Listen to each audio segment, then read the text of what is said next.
Good afternoon, friends. Today I am going to discuss about BIOS, CMOS, and UEFI. BIOS stands for Basic Input Output System.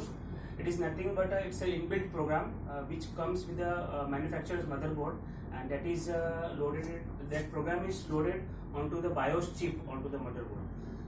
So what is the function of BIOS? BIOS, what it does is it initializes all the hardware devices which are connected to the systems. Means वो पहले सब hardware devices जो connected है उनको पहले check करेगा. If some devices is not connected properly, it will give error in the form of beep codes or in the form of some error onto the screen. Secondly, BIOS के दो functions है. First है post. वो sorry मैं आपको ये बोलना भूल गया. वो जो पोस्ट है पावर ऑन सेल्फ टेस्ट वो ये परफॉर्म करता है, वो इनिशियलाइज करता है डिवाइसेस को. सेकंड है बूटस्ट्रैप लोडर.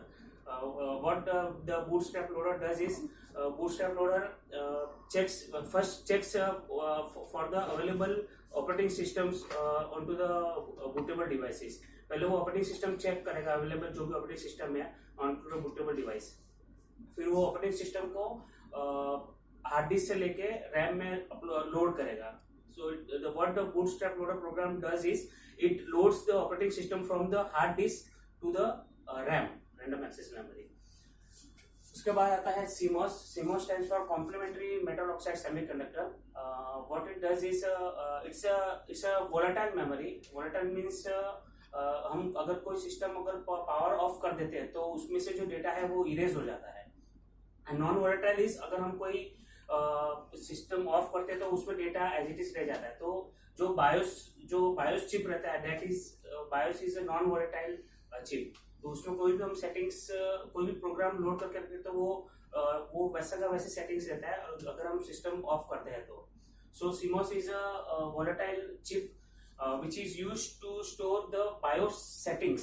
Means हम कोई भी अगर BIOS में हम कोई भी कस्टम सेटिंग्स करते हैं जैसे कि बूट डिवाइस प्रायोरिटी है और यूजर नेम पासवर्ड है, जो भी सेटिंग्स हम स्टोर करते हैं वो BIOS चिप में CMOS चिप में स्टोर होता है. और उस CMOS चिप को जो पावर देता है वो पावर देने का काम करता है CMOS बैटरी.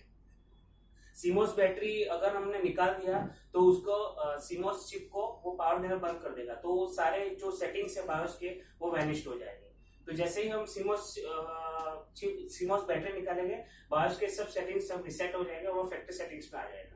तो हम जब भी हमको अगर BIOS का पासवर्ड रिसेट करना होता है तो हम CMOS बैटरी निकाल के तो उसको BIOS का पासवर्ड हम रिसेट कर सकते हैं. उसके बाद आता है next is UEFI. UEFI stands for Unified Extensible Firmware Interface. It is an advanced standard firmware interface replaced by legacy BIOS, means old BIOS. उसको old BIOS से replace कर दिया गया है. और UEFI is it's an advanced version. और the advantage the difference between the two is the performance wise it is the best, and the main difference is the UEFI BIOS has a user friendly graphical interface. हम उसमें mouse और keyboard दोनों use कर सकते हैं UEFI में, whereas in legacy BIOS we can use only keyboard not mouse. And the next is the partitioning scheme. The partitioning जो partition हम बनाते हैं legacy BIOS में और UEFI में, UEFI में जो partitioning scheme यूज होता है वो है MBR, master boot record. और UEFI में जो partitioning scheme यूज होता है वो है GPT, GUID partition table.